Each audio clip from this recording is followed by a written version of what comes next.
The Presbyterian Church has seen divides throughout American history, as have so many other denominations such as Baptists, Methodists, and really the list can go on.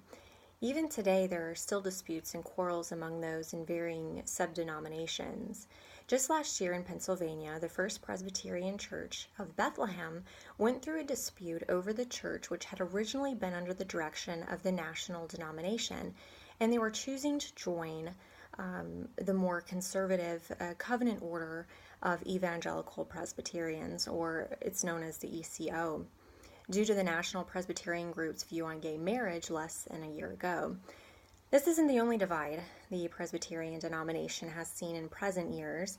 Just in 2013, the Highland Park Presbyterian Church in Dallas, Texas, also chose to take a vote on changing their affiliation from the national denomination to the ECO. William Harrison Taylor has researched the subject and noted that the Presbyterian Church is known for its divides, or has had many divides in its history. He makes a case in his article about Presbyterian interdenomination, that going back to the 1700s, and noting that the unity that the clergy insisted upon during earlier disputes, the 1700s shifted the Presbyterians' focus, and the first major, at least American divide, was seen where the Old Lights and the New Lights were at odds in their beliefs. Old Light Francis Allen spoke before the synod and quoted from Ephesians, quoting Paul, really, who urged peace to those in Ephesus, and Allison was calling for the same among his group. While the divides still continue, the Presbyterian group as a whole does boast something good that can be drawn, whereas many articles talk about the various splits and religious and political divides. Mark Knoll had a very interesting article in which it was entitled, "What Has Been Distinctly American About American Presbyterians?"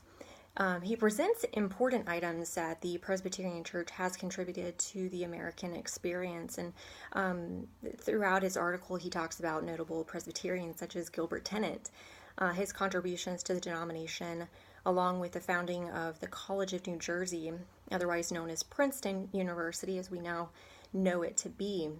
His first and most identifiable trait of the Presbyterian group is their adherence to the Westminster Confession. And this is particularly in the first chapter of the Confession. It states about the priority and sufficiency of Scripture as revealing the whole counsel of God concerning all things necessary for his own glory and man's salvation, faith, and life. Knoll goes on to say that despite the modifications that many have wanted of this first chapter of the Westminster Confession, the Presbyterians have desired to express the Church's commitment to the Bible through the use of authoritative confessions remains a central Presbyterian distinctive. However, each new century has brought new ideas. It's brought new leaders. The Civil War and debates accompanying it were called into question among church members. Old world versus new world traditions and beliefs were also questioned and modified. Even into the 20th century, as mentioned earlier, has seen divides over gay marriage, which has not been resolved. But what makes this denomination so unique is that despite the divides and modifications, the church is still committed to the Bible and sacrament, in which they hold very dear, and it becomes part of the unity that Francis Allison so longed for in the 1700s.